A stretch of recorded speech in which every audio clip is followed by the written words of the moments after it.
দা জানিস এটা বিপদ হয়ে গেছে। কি হয়েছে?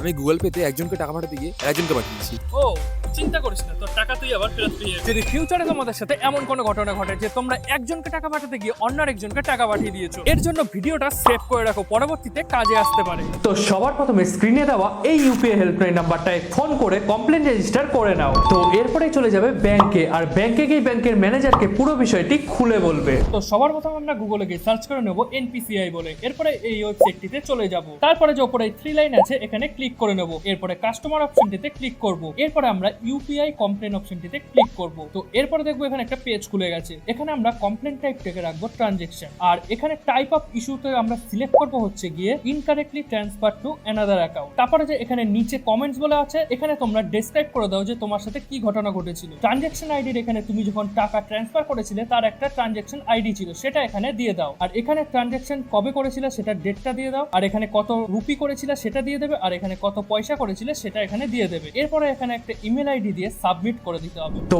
এরপরে তোমার কমপ্লেনটা তারা রিভিউ করবে, আর রিভিউ কমপ্লিট হয়ে গেলে কিছুদিনের মধ্যে তোমার ব্যাংক অ্যাকাউন্টে টাকাটা আবার ফেরত পাঠিয়ে দেবে। তো এরকমই আরো ইনফরমেটিভ টেক রিলেটেড ভিডিও পেতে আমায় ফলো করে নাও।